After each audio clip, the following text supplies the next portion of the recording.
Hello दोस्तों, स्वागत है आपका हमारे YouTube चैनल कॉमिक फैन पर। चलिए दोस्तों, शुरू करते हैं जंगल के जल्लाद कोबी और भेड़िया की ये रोमांचक कॉमिक्स मसाबा। चलिए शुरू करते हैं इस कॉमिक्स का पहला भाग। और दोस्तों, जिन्होंने अभी तक हमारे चैनल को सब्सक्राइब नहीं किया है, चैनल को सब्सक्राइब जरूर कीजिएगा ताकि आने वाले कॉमिक्स की अपडेट आपको समय पर मिल सके और हम आपके लिए ऐसे ही कॉमिक्स लगातार लाते रहें। चलिए शुरू करते हैं ये भाग। संजय गुप्ता पेश करते हैं मसाबा। भेड़िया उस वक्त फूजो के उस वेटरनरी हॉस्पिटल में था जहां फूजो बीमार व घायल मासूम व निरीह पशुओं का इलाज व उनकी देखरेख करता था। मगर इलाज की जरूरत औरों को भी थी। फूजो बाबा, जल्दी चलिए फूजो बाबा, कुतली को बच्चा होने वाला है। पूरी मर्द जाति की आंखें उसके दरवाजे पर लगी है। हर कोई बच्चे के लिए चिंतित है। सबकी निगाहें एक कन्या के स्वागत के लिए बेचैन है। तुम चलो खोका, मैं जरूरी दवाई व उपकरण लेकर फौरन आता हूं। जल्दी आना बाबा, जल्दी, फौरन। कमाल है, किसी को बच्चा होने वाला है तो इसमें इतना परेशान होने की क्या बात है। मुझे तो सुनकर हैरानी हुई बाबा कि वो ये कह रहा था कि पूरी जाति की आंखें उस औरत के घर पर लगी हुई है और सबके सब एक कन्या के जन्म के लिए बेचैन है। फूजो बाबा, क्या कोई देवी जन्म ले रही है? तुम मर्द जाति के दुख को नहीं जानते भेड़िया। कबीले में जब भी कोई बच्चा होता है तो पूरी जाति की यही हालत होती है। आओ समझाता हूं। कुदरत भी कभी कभी कितने अजीब रंग दिखाती है। कहीं कन्या के जन्म को अभिशाप समझा जाता है तो कहीं कन्या के जन्म के लिए आंखें तो क्या पूरी जिंदगी ही तरस जाती है। मर्दा जाति पर यह शायद कुदरत की ही मार है। यहाँ कन्या के जन्म का औसत प्रत्येक 1000 शिशुओं के पीछे एक कन्या का है। उमा, जन्म के बाद भी वो जिंदा रहेगी या नहीं इसकी कोई गारंटी नहीं। जंगलवासी कहते हैं ये शाप है मर्द जाति पर और ये शाप कई सौ वर्षों से चला आ रहा है। उस समय मर्द जाति के पुरुष स्त्रियों पर घोर जुल्म करते थे। स्त्रियां जुल्म सहने को विवश थी।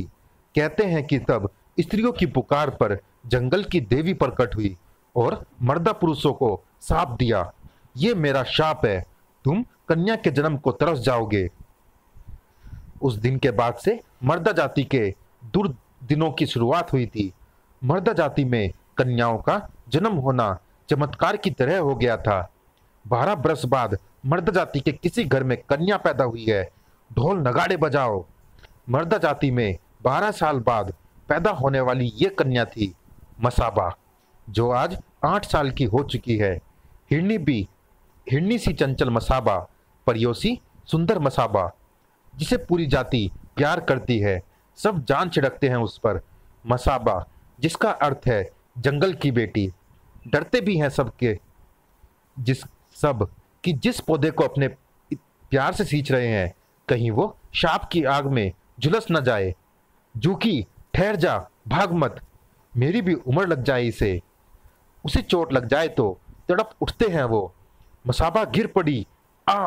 उसे चोट लगी होगी। उसके आंसू जख्मी कर देते हैं उनके हृदय को। इसका घुटना छिल गया है, इसे कबीले में ले चलो, दवा लगाओ। किसी की नजर लग गई है इसे, मैं ओझा को लाता हूं नजर उतारने के लिए।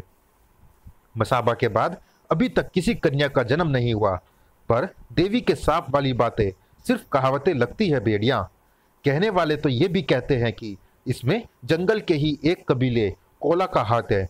कोला के लोग टोना टोटका और काले जादू के माहिर है और मर्द जाति से उनकी दुश्मनी भी कई सौ बरस पुरानी है। वो देखो भेड़िया, लोगों में बच्चे के जन्म की कितनी उत्तेजना व उत्सुकता है। शायद ये ढोल नगाड़े कन्या के जन्म पर बजाए जाएंगे। हाँ भेड़िया, हटो हटो, पूजो बाबा को अंदर जाने दो। अब तो इस जन्म का परिणाम जानने को मैं भी उत्सुक हो उठा हूं। लेकिन जन्म से पहले हंगामे के आसार थे। वो देखो टोटका, ये जरूर कोला लोगों का काम है। वो आसपास ही होंगे, पकड़ो उन्हें। नहीं भेड़िया देवता, रुक जाओ, इसे छूना मत, ये टोटका है। भेड़िया, जब भी किसी का जन्म होने वाला होता है, कोलावासी अक्सर हमारे कबीले में आकर टोटके करते हैं ताकि मर्दा जाति के वंश को आगे बढ़ाने के लिए यहाँ कन्या का जन्म ही ना हो। आज अगर वो हाथ लग जाए तो बचेंगे नहीं, हम उन्हें सजा देंगे। जंग होने में अब जरा भी देर नहीं थी। वो रहे, भाला फेंको। सदियों पुरानी चली आ रही इस शत्रुता का मिलन हर बार ऐसा ही खतरनाक व जानलेवा होता था। खच! आ! एक धराशायी हो गया, एक धराशायी हो गया। दूसरा हड़बड़ी में जैसे वृक्ष के किसी तने से टकराया। दाड़! हुम्फ! जिससे टकराया था उसकी सूरत देखकर कोला जंगली सिहर गया। तुम ताकतवर हो, मैं तुम्हारी शरण में हूं, मेरी रक्षा करो। इन्होंने मेरे एक साथी की हत्या कर दी है, अब मुझे भी खत्म करना चाहते हैं। तुम किसी मामूली या भेड़िया की शरण में नहीं आए हो, तुम कोबी की शरण में आए हो। घबराओ मत, इसे अपनी शरण में आया देख, उसे अपनी शरण में आया देख। कोबी का मस्तक ताकत के गुरूर में और ऊंचा तन गया। ये मेरी शरण में आ गया है, भाग जाओ। इसे हमारे हवाले कर दो कोबी, ये हमारे पूरे कबीले का दुश्मन है। इसने टोना टोटका करके हमारे कबीले में जन्म लेने वाले बच्चे पर मुसीबत ढाने की कोशिश की है। ये सब मैं नहीं जानता, मुझे तो ये पता है कि ये इस वक्त मेरी शरण में है। अगर तुम में से किसी की हिम्मत है तो इसकी जान लेकर दिखाए। आई, इन्होंने तो सचमुच इसकी जान ले ली। बस पशु बुद्धि सरक गई, मेरे चेतावनी को नजरअंदाज कर दिया तुमने। अरे मैंने तो उसे इसलिए तुम्हारे आगे कर दिया था कि तुम सब डर कर भाग जाओगे, पर तुमने तो उसे मार ही डाला। अब मैं भी तुम्हारा वो हाल करूंगा कि जंगल में 50-50 कोस की दूरी पर रहने वाले लोग भी कहेंगे कि बेटा ऐसा मत कर। ठाक! नहीं तो कोबी आ जाएगा। दाड़! स्क्रीच! ई!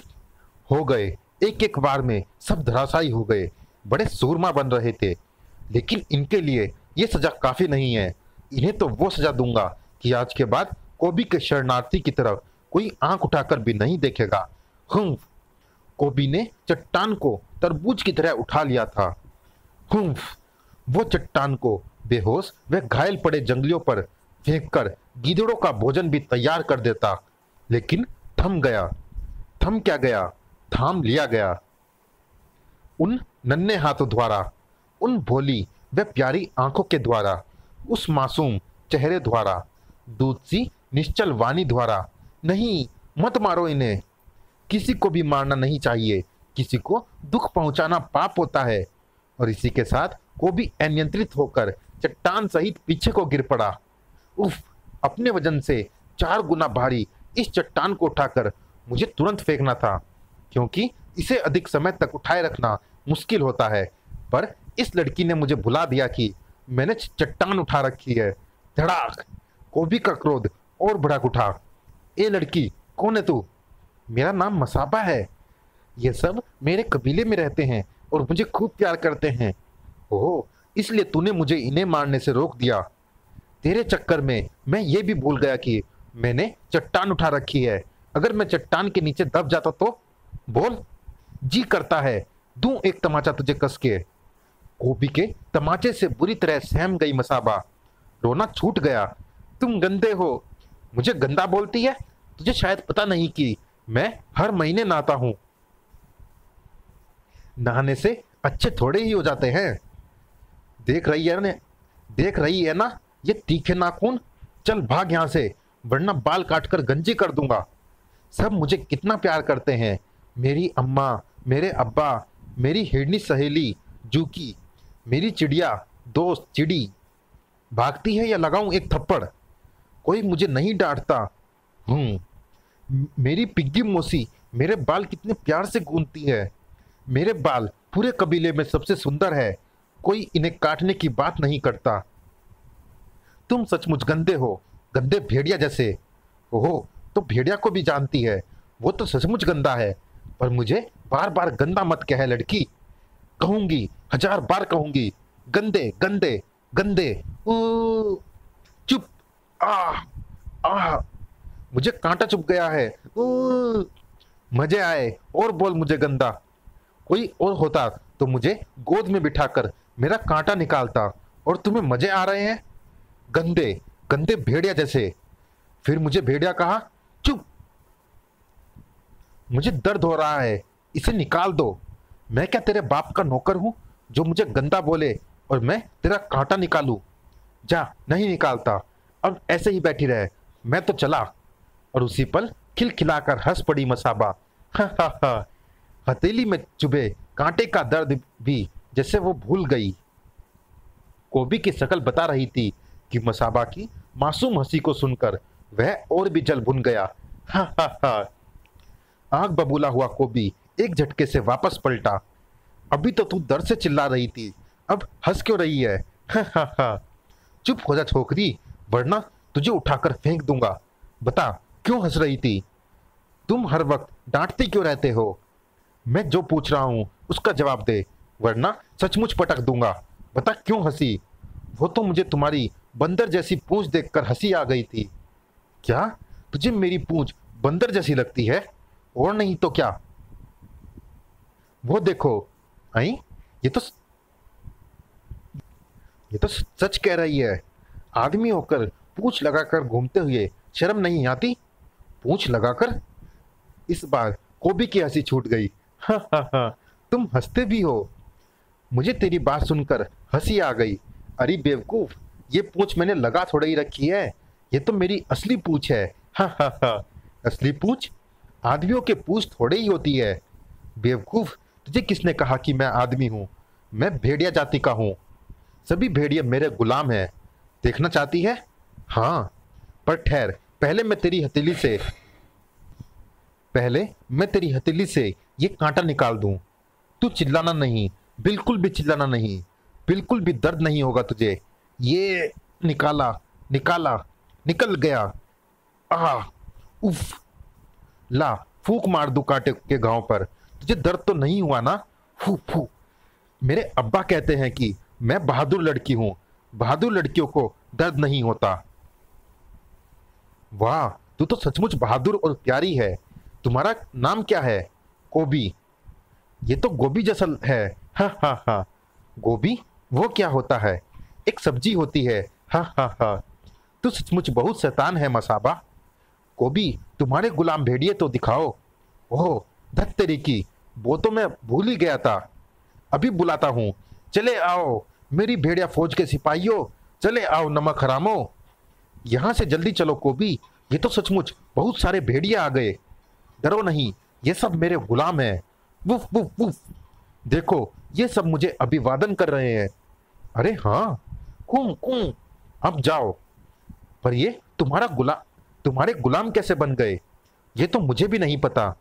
अरे बाप रे, क्या हुआ?